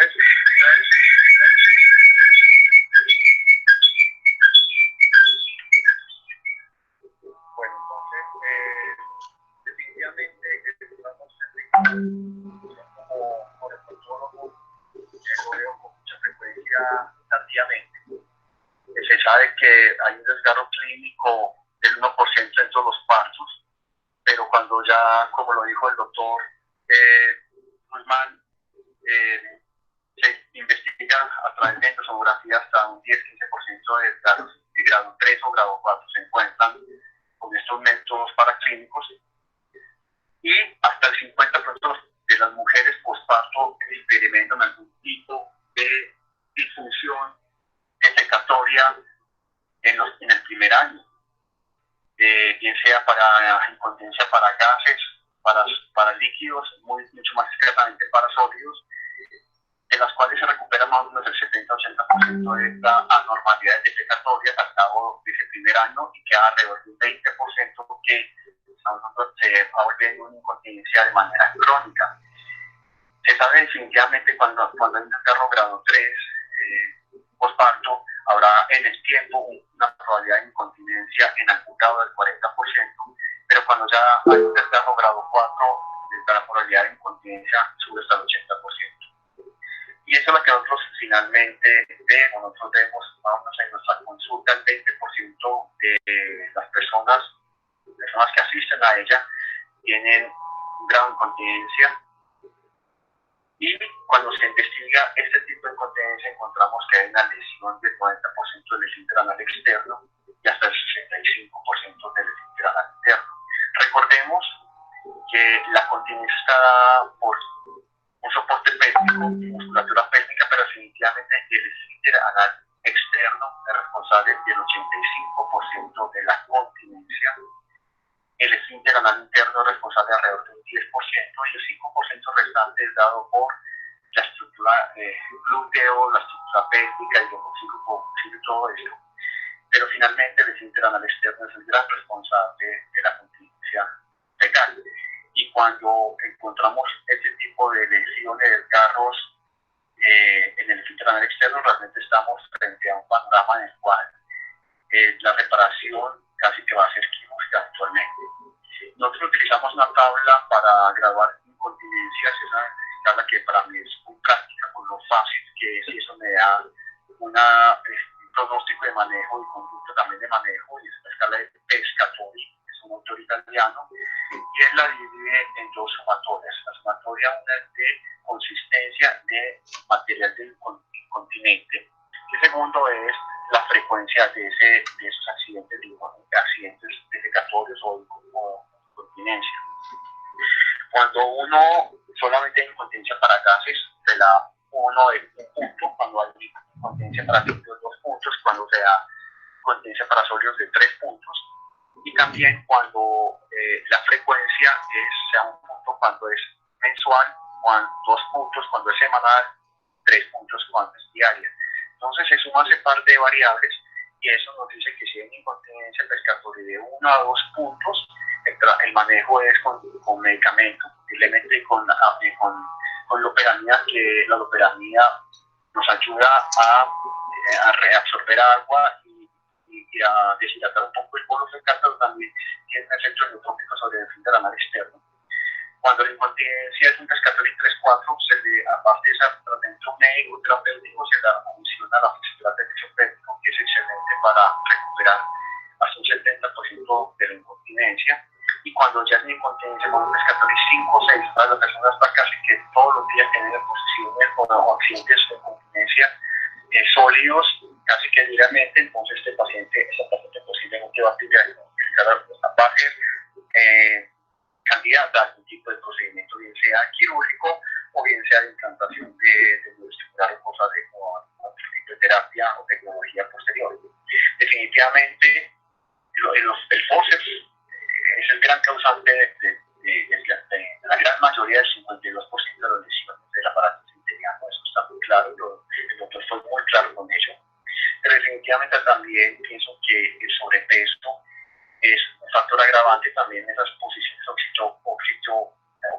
occipito posteriores pudieran tenerlas, pero yo pienso que las incontinencias que nosotros vemos, que son las crónicas, el factor es ese trauma inicial, el envejecimiento, como lo decía también la doctora Gómez, y finalmente el sobrepeso. Eso que cuando uno pierde ese tipo de pared abdominal, que es fundamental para el flujo, pero también para, de alguna manera, el sostenimiento también de la estructura pélvica, entonces podemos empeorar este tipo de problemas. Y en cuanto a los reparos, está también claro que en el momento que el obstetra reconozca que hay, y es muy importante eso, de que el obstetra sí reconozca y el aparato esfinteriano reconozca la fibra muscular, la parte anatómica, que se haya disrumpido, entonces de alguna manera, porque haya habido una disrupción, saber a reparar el reparo primario o la sobreposición de fibras musculares realmente. Me parece que en el mediano y largo plazo funciona exactamente igual, pero cuando nosotros reparamos crónicamente este tipo de desgarros, definitivamente la terapia de elección es la sobreposición del abordaje quirúrgico, es la sobreposición de fibras musculares con las hinchas o las lengüetas musculares que formamos desde los glúteos para recuperar ese esfínter anal y definitivamente el cuerpo perineal. Entonces la sobreposición es importante. Pienso que después de uno ver todo esto, estamos enfocados o enfrentados a estructuras muy similares, tanto los obstetras como los ginecólogos, como los coloproctólogos, como los urólogos. Pienso que definitivamente está muy válida esa subespecialidad del piso pélvico, y pienso que eso tiene una razón de ser.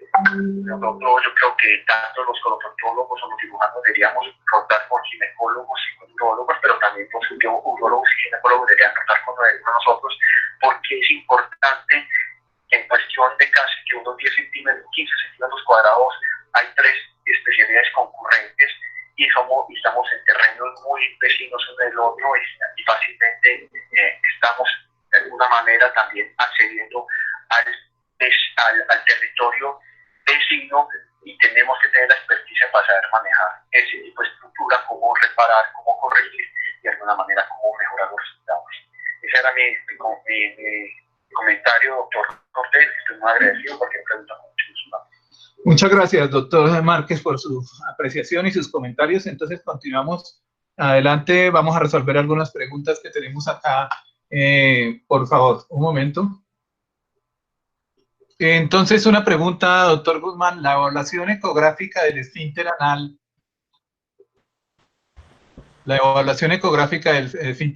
se puede realizar durante el embarazo? ¿O hay un resultado sesgado de hacer esa evaluación durante el embarazo y se prefiere el posparto? La verdad que, a ver, depende qué es lo que quieres evaluar. Si tú tienes una paciente que le vas a entregar consejería para un parto futuro, tienes que hacer la evaluación para ese fin. Porque si una paciente primigesta, que vas a hacer una evaluación anatómica del esfínter, no hay ningún estudio que haya demostrado un factor de riesgo inherente a la anatomía previa al parto que nos diga, sabes que te va un parto vaginal o cesárea de mejor forma. Si tú lo vas a evaluar el esfínter para decidir la vía del parto de esa paciente, lo ideal obviamente es que ojalá no esté embarazada, pero si no lo hiciste durante el embarazo se puede hacer. Y eso se puede hacer con endosonografía o ecografía transperineal. Ahora, no hay ningún estudio que yo conozca que haya evaluado los cambios anatómicos que uno puede evidenciar en una paciente gestante. No hay ningún estudio que haya sido enfocado en el esfínter anal. Es decir, paciente no embarazada, se le evalúa el esfínter, y una vez que está embarazada, dependiendo si está en el primero, segundo, tercer trimestre, si hay una evolución distinta que disminuya o aumente la detección de lesiones por medio del ultrasonido. No existe eso. Pero la respuesta en concreto es sí se puede hacer, pero ¿para qué lo estás haciendo? ¿Ok?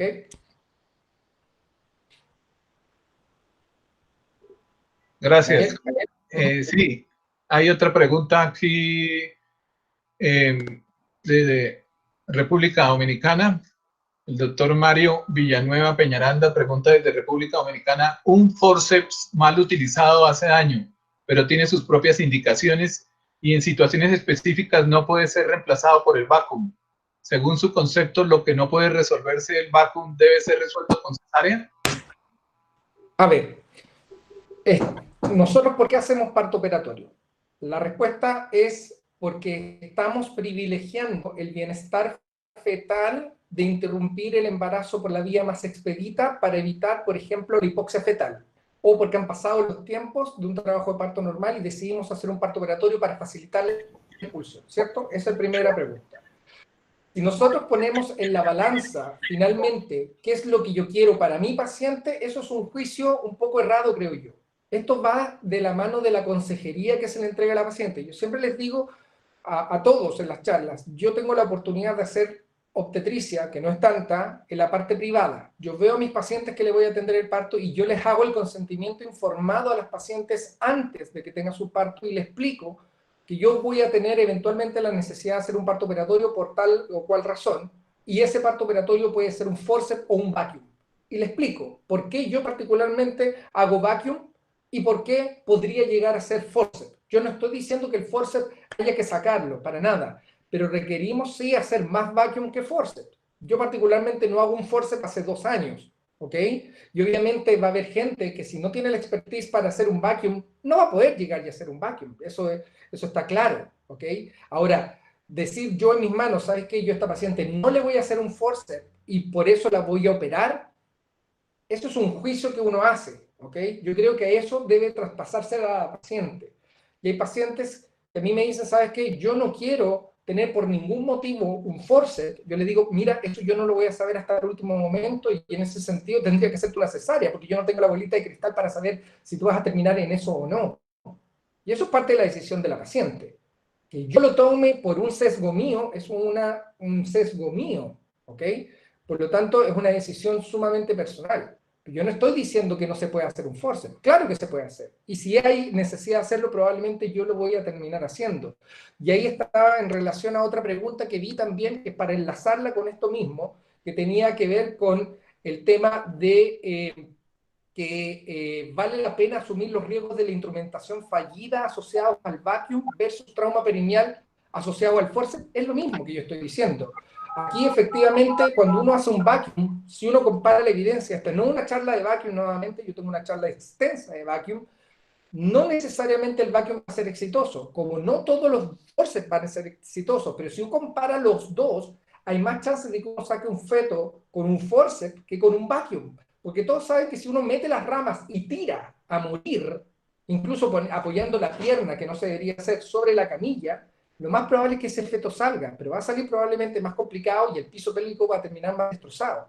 Todo depende de la técnica con que cómo se utilice, porque también es una pregunta recurrente. Pero es que yo hago muy buenos forceps y a mí me ha ido muy bien en mi práctica con los forceps. Perfecto, está muy bien. Si yo no voy a desacreditar a quien tiene mucha experiencia con un instrumento y probablemente sea un dios del forceps o muy seco en el forceps y yo comparativamente con mi experiencia sea muy malo en hacer forceps.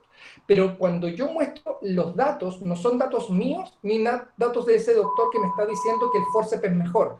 Estoy mostrando lo que sale en la evidencia. Gracias. La pregunta anterior era de Mario Villanueva. Está preguntando Orlando Villalona. Es, en caso de tener una desinserción del elevador del ano del pubis para corregir el defecto paravaginal, ¿es suficiente con fijar la fascia del arco tendíneo o tengo que reinsertar el músculo para disminuir la tasa de recurrencia? A ver, se ha intentado corregir quirúrgicamente la desinserción del músculo elevador del ano y los resultados han sido muy malos. Esa es la verdad del caso. Cuesta mucho volver a insertar el músculo que lleva mucho tiempo retraído a volver a reinsertarlo a la rama inferior del pubis. Si ustedes ponen sutura irreabsorbible directamente a la rama inferior del pubis y lo agarran al músculo, el músculo se les va a desgarrar por la presión y la tensión que está haciendo hacia abajo constantemente. Por lo tanto, muchas veces es necesario poner una malla. Y eso conlleva muchos riesgos y potenciales complicaciones posteriores para la mujer. El doctor Dietz hizo un estudio en donde hizo efectivamente eso, una experiencia en esas pacientes para ver si había beneficio y la verdad que tuvo muchas complicaciones. Y el otro que ha hecho estudios o seguimiento de pacientes en donde se ha reparado la abulsión es el doctor Abbas Choerry, con resultados que la verdad no son muy claros y además con serie de casos muy pobres. Por lo tanto, no hay una experiencia clara con respecto a la reparación del músculo elevador del ano cuando está desinsertado. Ahora, la respuesta yo no la tengo, que como no se ha hecho ese estudio que están consultando, no tengo idea. Lo que sí les puedo decir es que es muy difícil repararlo y probablemente traiga muchas complicaciones tratar de repararlo. Ahora, el defecto paravaginal de la fascia, donde se desinserta el arco tendinio, puede estar presente o no con avulsión del elevador. Puede haber pacientes que tengan un defecto paravaginal con elevadores intactos. Eso también existe, claramente. Gracias, Rodrigo. Hay otra pregunta. En el caso de la episiotomía mediolateral, ¿me podría aclarar en qué momento se debe hacer? ¿Cuando la cabeza esté bombando el perineo, cuando la cabeza esté un poco más atrás, o en qué estación se debería hacer la episiotomía mediolateral? A ver, es operador dependiente porque tenemos que seguir con el concepto que Cochrane nos enuncia, que debe ser restrictiva primero que nada. Y la restrictiva pasa porque uno tome la decisión como operador cuándo debe hacerla o si es que tiene indicación de hacerla. En general, ¿por qué uno la hace? Porque quiere disminuir el tiempo del expulsivo de la última parte, porque va a ser un parto operatorio, o porque quiere, entre comillas, disminuir el riesgo de este trauma severo en el periné que ya estoy viendo que se está produciendo. Y eso ocurre en general cuando la cabeza está coronando, ¿ok? Ahora, cuando uno hace un parto operatorio, yo tampoco, esta no es una charla solamente de episiotomía, yo tengo una charla solamente de episiotomía, hay evidencia que nos ha dicho que cuando uno hace un parto operatorio, ya sea forceps, ya sea vacuum, uno debe hacer una episiotomía porque la evidencia nos muestra que el no hacerla aumenta el riesgo de desgarros de tercer y cuarto grado. Listo, gracias. El doctor Jorge Andrés Rubio, profesor titular de la Universidad Nacional, quiere hacer unos comentarios. Doctor Rubio, por favor, ¿puede abrir el micrófono? Gracias, Daniel. Gracias, doctores, doctor Guzmán, por su excelente conferencia. Ángela y doctor Márquez, sí, yo quería meter la cucharada, aunque no estaba dentro del programa, básicamente porque me pareció muy relevante retomar la importancia de una experiencia positiva para el parto, la importancia de los lineamientos de la atención del parto basado en evidencia, donde estamos apuntando a un nacimiento que respete el deseo de la mujer, que respete justamente su preparación y que permita que el acompañamiento del masaje perineal y todas estas intervenciones que se han mencionado hoy, incluyendo la adecuada elección de la episiotomía mediolateral y la restricción de algunas de las intervenciones que como obstetras hemos aprendido, y que retomemos entonces el nacimiento como un fenómeno fisiológico en el que hay muchas cosas que todavía tenemos que desaprender y aprender justamente para disminuir el trauma perineal.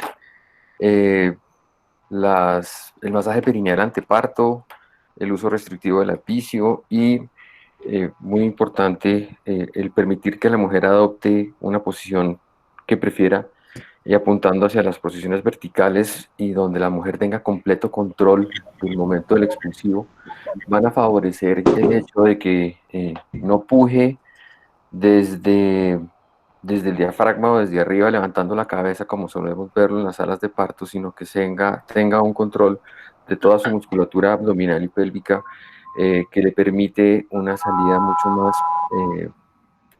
mucho más controlada de la cabeza. Y quisiera hasta de pronto proponer, si es posible, este mismo estudio que se hizo desde el ultrasonido antes y después del parto, comparando las posiciones verticales en aquellos países donde ya estén más difundidas contra las horizontales. Y eso nos permitiría tener nueva evidencia que nos permita también recomendar y cambiar nuestro paradigma de atención en posición de litotomía o posición horizontal para permitir unas posiciones alternativas más cómodas y donde la mujer tenga más autonomía para escoger la forma como tiene su hijo. Entonces, todo este tipo de comentarios que van orientados y que el doctor Guzmán y Ángela lo mencionaron, en que hagamos de la experiencia del parto una experiencia más natural, menos médica, menos medicalizada y menos medicalizante. Y sin duda, aquí en Colombia estamos tratando de implementar el vacuum. No ha sido fácil la traída desde la Federación Colombiana de Obstetricia. Hemos intentado traer los vacuums a Colombia. tenemos unas experiencias y tenemos unos instrumentos desarrollados por nuestros obstetras locales. Lamentablemente, las espátulas de Velasco y su difusión a nivel de Latinoamérica está limitada a algunos países, y es más limitada y más preocupante la limitación que tenemos en estudios que evalúen las espátulas, que son un tipo de forceps no articulado, en comparación con el forceps clásico de Simpson, donde son articulados y donde finalmente, como decía algún obstetra, también profesor nuestro de la Universidad Nacional hace muchos años, el forceps es muy agradecido con supuestamente el perine materno porque se articula y produce mucho menos desgarros que las espátulas, que al ser no articuladas generan una mayor distensión del piso y del cuerpo perineal. Sin duda, entonces, pues entendiendo que las espátulas y los forceps tienen un mecanismo de tracción similar, estamos intentando nuevamente, como les mencioné, traer el vacuum y necesitaríamos una gran campaña de implementación, de educación, porque los obstetras colombianos tenemos esa limitación. Muchas gracias, Daniel, por haber permitido este comentario, y pues quedo abierto a otros tipos de preguntas y comentarios. Daniel, ¿me permites complementar lo del doc? Sí, adelante. Doc, agradezco sus palabras y estoy totalmente de acuerdo con lo que usted acaba de decir. Creo que representa el sentimiento de esta charla. Un par de cosas nada más. Yo a mis pacientes, cuando las consiento, yo les digo, el parto es fisiológico y la atención del parto medicalizado ha ocurrido porque los hechos que nosotros no podemos controlar en la casa, eso lo podemos hacer en el hospital. Pero si el parto fisiológicamente transcurre tal como la fisiología materna lo permite y está todo normal, uno no debe intervenir. Prácticamente nada. Yo digo, yo soy casi un arquero, no estoy haciendo nada. Pero si hay algo que enreda el proceso fisiológico y ya es patológico, que puede comprometer la mamá o el feto, ahí es donde uno hace la intervención. Y eso es el concepto que debemos tener. Nosotros no deberíamos intervenir a todas las pacientes, por cierto, pero hay ciertas cosas que dentro de nuestra intervención sabemos, y son las que el doc brillantemente acaba de explicitar, deberíamos proponer en nuestra práctica médica. ¿Okay? Con respecto a los vacuum, la campaña de implementación es sumamente importante que sea hecha bien. ¿Y por qué digo así? En el año 2004 en Chile se celebró la FIGO y los representantes de los kiwi trajeron a Chile los vacuum. Y se empezó a distribuir en los diferentes lugares de quienes los solicitaban, pero sin que la gente hubiese sido entrenada. ¿Ok? Y empezaron a hacerlos, algunos lo hicieron bien, algunos lo hicieron mal y algunos tuvieron desastres neonatológicos porque no tuvieron el entrenamiento y llegaron y empezaron a hacerlo. Eso es un error. Uno debe entrenarse, debe capacitarse antes de que empiece a hacer una técnica. Yo sé claramente que si uno sigue un buen patrón de entrenamiento y una conducta apropiada para empezar a implementarlo, los desastres neonatológicos disminuyen.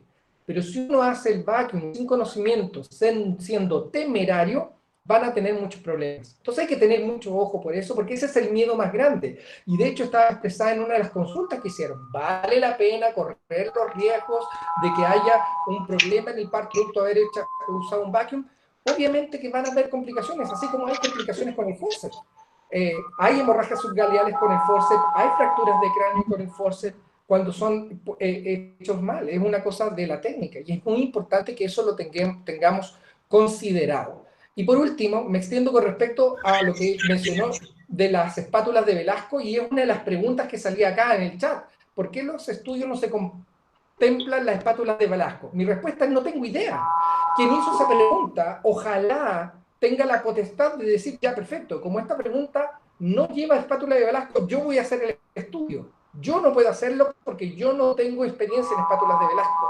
Estamos haciendo un estudio no con espátulas de Velasco, sino con espátulas de Terry, que son muy similares a las de Velasco, en un hospital acá en Santiago, que ha costado implementarlo, en donde estamos comparando espátulas de Terry con forceps, porque la evidencia que existe publicada es muy, muy mala. La respuesta no la tengo yo. A mí cuando tengo la oportunidad de conversar con gente que hace espátulas de Terry, me dice, las espátulas de Terry son fantásticas, a mí me va súper bien. Yo digo, uy, qué bueno, muéstramelo. Muéstrame que a ti te va súper bien. ¿Dónde está el estudio? Esa es tu impresión. Y vuelvo a decir, yo no voy a desacreditar la experiencia del operador, por cierto, pero esto no puede basarse en nivel de evidencia 5X. Tiene que ser la evidencia de mejor factura que tengamos, porque nosotros estamos educando a nuestros ginecobstetras, educando a la población para hacer medicina de alta calidad. Y lamentablemente, si bien es cierto, la experiencia es muy útil, no necesariamente se condice lo que científicamente es demostrable. Gracias, Rodrigo.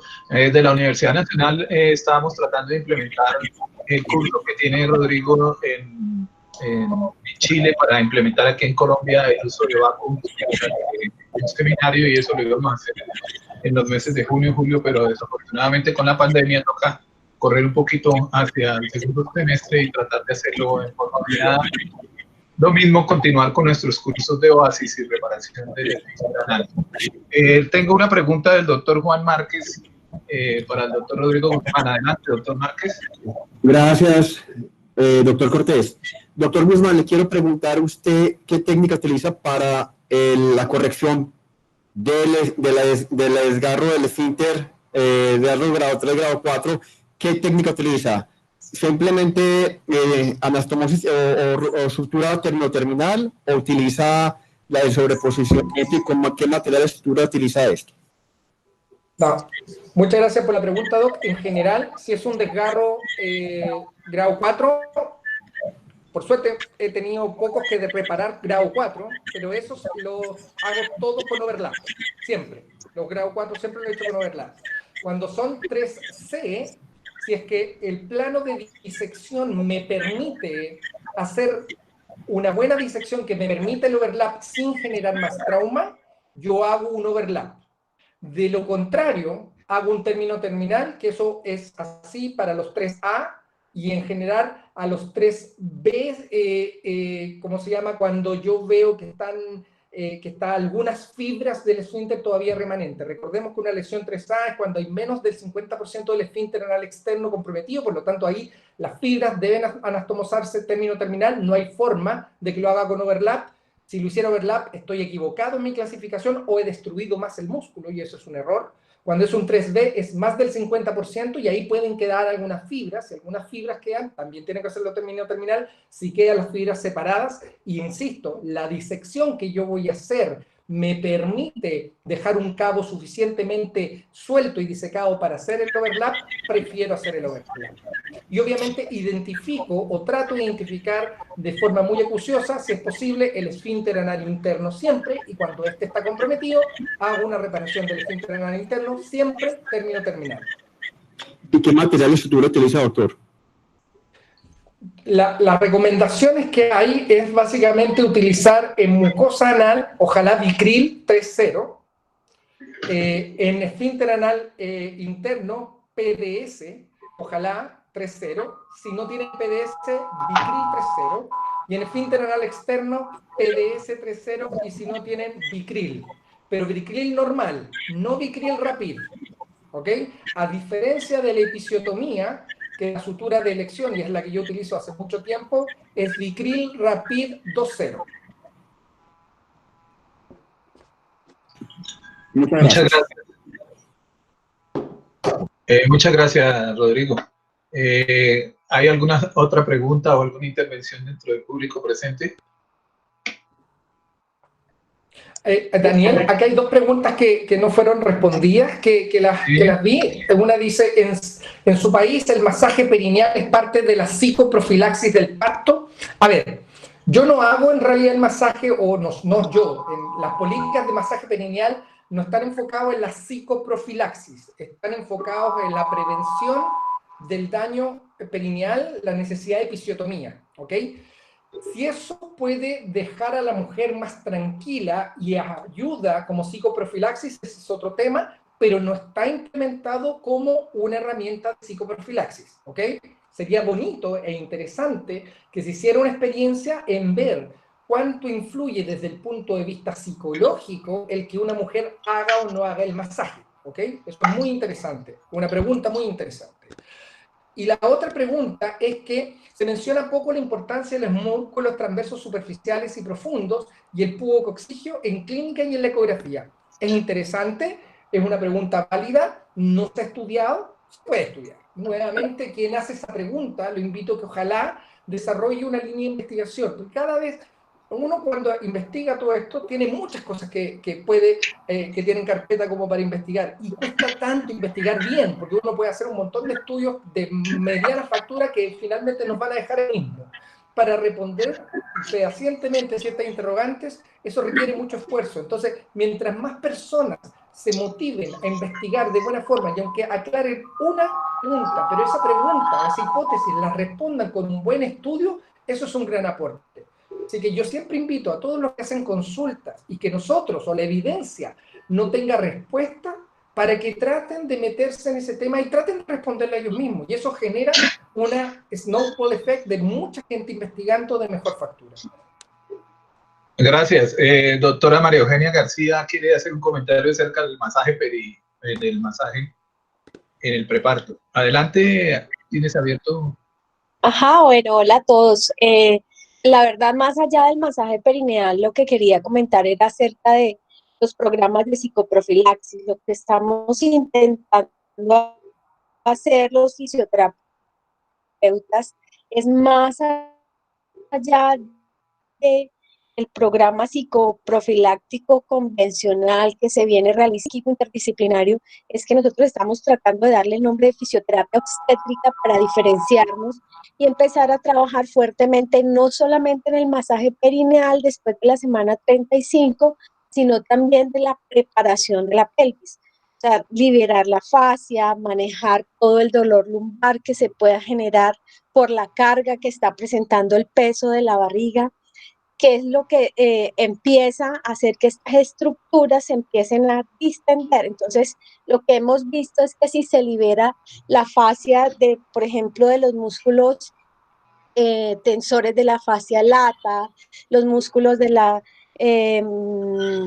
los músculos aductores, el mismo cuádriceps, los músculos isquiotibiales relacionados con la fascia dorsal superior e intermedia, entonces también hemos visto que tiene buen resultado en disminuir la carga, activar la faja del abdomen, activar el músculo transverso del abdomen es importantísimo, porque si bien hemos visto que se están utilizando unas fajas, unos cinchos, también hemos notado que si nosotros empezamos a activar el transverso del abdomen, vamos a disminuir la presión, el trabajar en movilizar las articulaciones, en abrir el ala ilíaca, en hacer el masaje de sacro, en liberar todo lo que tiene que ver con los glúteos, ayuda a que la mamá también esté preparada físicamente para esto.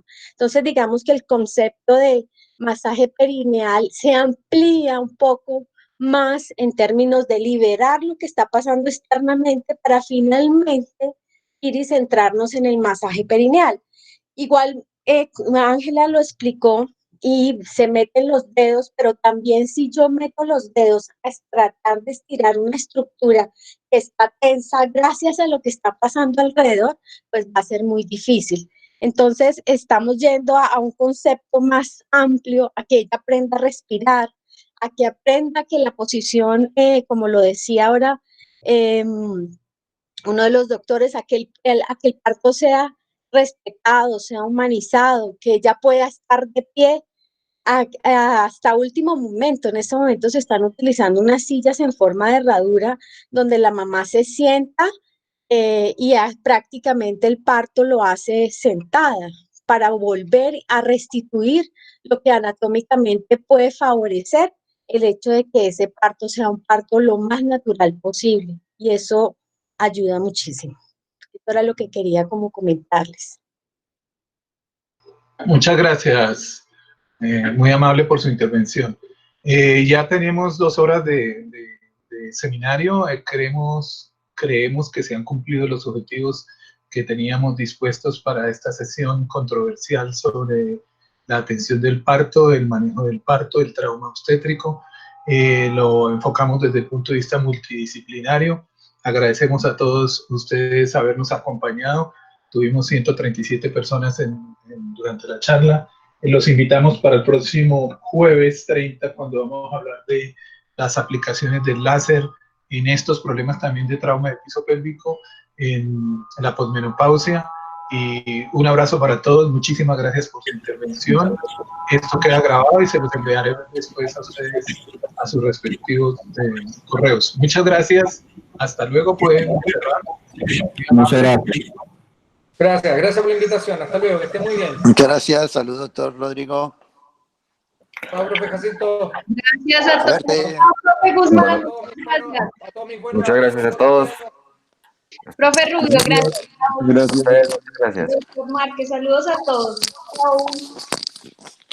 chao a todos.